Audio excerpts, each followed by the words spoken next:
Well, let's start with this. You've obviously had to make some adjustments the last few days, Yeah. parting ways with most of your team in New Hampshire, and you're telling most of the rest of your team, get here to Iowa, I need the help. I'm all in Iowa. I'm all in. And what's the plan? The plan is to put resources into this state, it being the first in the nation, to cover the state with our organizers, with our volunteers. I'm practically living in Iowa to do the work that is necessary to make sure that I earn the support and have the folks in the caucuses who are standing in Kamala's corner.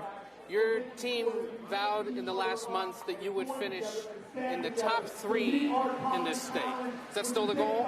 We are going to end up in Iowa doing very well, and it is because we are putting the resources into the state, and because I'm spending time doing everything from attending fish fries to steak fries to actually cooking in the kitchens with Iowan families, and doing big town halls and doing small coffees, and talking with voters and talking with people about the issues that they care about and keep them up at night. And as you know, my campaign's about talking about the issues that are really fundamental issues of justice, issues like the economic state of families in America and the need that they have to make sure the government sees them and gives them the support they need.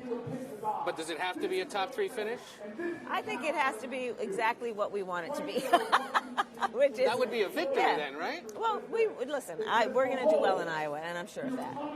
You're up against a handful of formidable foes who have sizable operations not only here but across the country.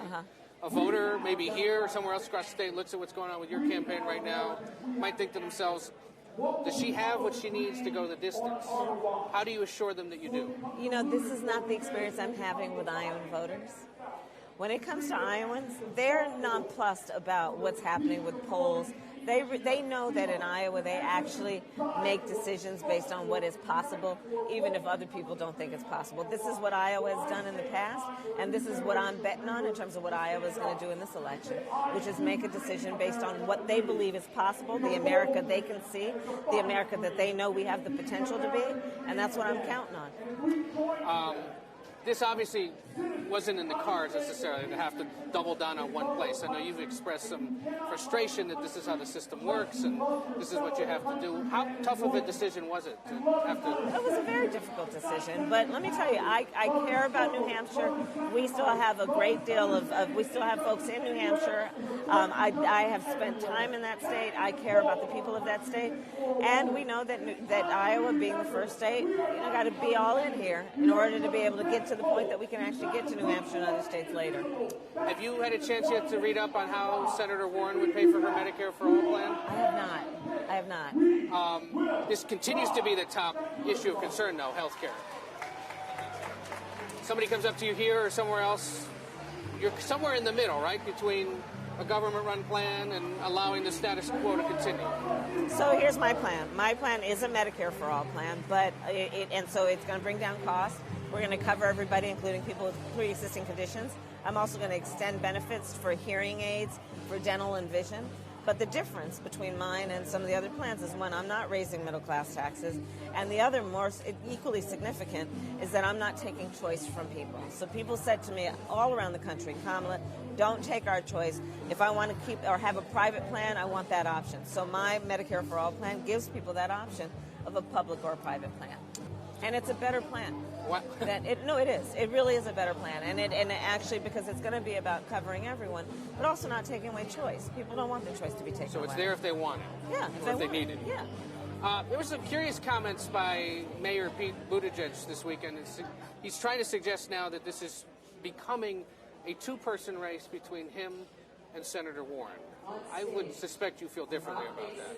Well, I think that's just, it's naive for him to think that at this point. The fate of this election has been determined. Just look at history. You might need to review past elections to know that what's happening right now is not necessarily determinative of the outcome. Can someone who is struggling to win support from voters of color in this day and age end up the Democratic nominee? I'll leave that to the pundits. There was some, well, in this vein, there's been some conversation over the last few days, especially about the fact that in a party that relies disproportionately on women, on black voters, on Latino voters, that for whatever reason right now, the top candidates are all older and white. What do you make of that dynamic? Here's what I'll say. And I talked about this in my speech at the Liberty and Justice Dinner. The beauty of our country is based on many things, including our diversity. But within our diversity, I also know that the vast majority of us have so much more in common than what separates us. But people do want to see in their leadership that we see them and that we understand them and that we reflect who we are as a country. And certainly I believe it is very important that anyone who wants to be a leader has the ability to walk and talk with every community that is a part of what makes America. If the party, though, puts together a ticket that doesn't have a black person or a Latino person or a woman on it, doesn't it potentially end up having the same problem it had 4 years ago, where you didn't have certain voters turn out in big states? Listen, I think that the fact that we have got to, without any question, if we are going to win this election, okay? To win this election, we've got to be focused on the future, and that it's not about yesterday, it's about tomorrow. We've got to be able to fight against the hate and the division that has been Donald Trump's real push. And that we've got to be able to bring the country together around our commonalities, knowing, again, that in the diversity of who we are, we have so much more in common than what separates us. These are the things we need to win. And that means speaking to everyone and knowing that we have more in common than what separates us, but we have to be able to speak to each constituency. And I'll tell you something also, Ed. The one thing that I think is critically important is that Democrats be honest and check themselves in understanding that you should not take any community for granted.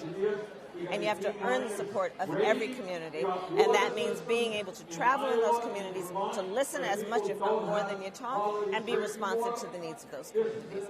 And when you look at the discrepancies and the disparities that exist in America today, we know that we have not given equal attention to all communities. And I mean that when I think of everything from the African-American community to rural communities, right? And so if you want to win, you got to know what's going on. You got to be able to speak to people. They have to be able to trust you. And that's how you win. On impeachment, if there's a trial, you're going to be there for every day of it? If there's a trial, yeah, absolutely. This idea that you all have to sit there quietly and not ask questions and not talk. I can imagine you have some colleagues in the Senate who might struggle with that a little bit. Well, it has been my experience indeed that senators like to talk. But important to be there, even if it means you can't be here. I mean, I'll make the decisions obviously on a daily basis based on what's happening at the time. But I take my responsibility to be a part of and be present very seriously. And how quickly should the House move on impeachment? Should they be holding hearings this month? They should be doing whatever is necessary to make sure that the process has integrity. As everybody, I think, acknowledges, this is a very serious matter. And it should be done in the best interest of a process that will result in justice. And justice does not happen if the goal is expediency. It is because there has been a meaningful process that involves gathering facts and presenting those facts in the right way. But if it means they're still in the process when people are voting here, so be it? If that's what it takes. This is the way we found it, right? Yeah. How are you keeping the energy up? How are you sustaining yourself out here? That's very kind, yes. You know what? I work out every morning. I am surrounded by the most incredible team. We have, people who are, just for the first time voting, turning 18, who are volunteering or working on our campaign, to people who, I've met people who are 100 years old, and they're showing up and they love our country and are engaged and ready for the fight. So that gives me the energy and the optimism. Monday marks 1 year until Election Day 2020. How should this process go over the next year? How do you hope it goes? Regardless of who's the nominee, obviously the president may or may not be on the ballot, depending on what transpires in the next year. I mean, I think that this is a process that has to be about engaging, about organizing, about making sure that everyone is registered to vote, that they actually vote. One of the issues that we're not talking enough about is the ongoing concern about voter suppression, which is happening in states around the country, including here in Iowa, by the way, as it relates to students. And so when we are, again, talking about a process and whether or not it has integrity, our democratic process and the strength of it relies on the fact that everyone has the right to vote and that their vote matters and it counts, and that it is one person, one vote. So there's still a lot of work to be done to make sure that that is a true and a very real process. And real quick on wildfires in California, you getting what you need from the federal government out there, as far We're as you can tell? getting, so far so good, but we need to have disaster relief always available and at the ready. And as you know, in the recent past, they've played political games with that. The president has played political games with that. And there's no way that that should ever be held hostage as a political ploy. When I have talked with firefighters who battled fires while their own homes were burning, I've met with families who have had their entire lives destroyed because of the wildfires. We have to make sure that we're giving people the resources they need to be safe, of course, but also to get back on their feet. Senator, thank you so much Thank for you, taking Ed. the time. Thank you. I appreciate it.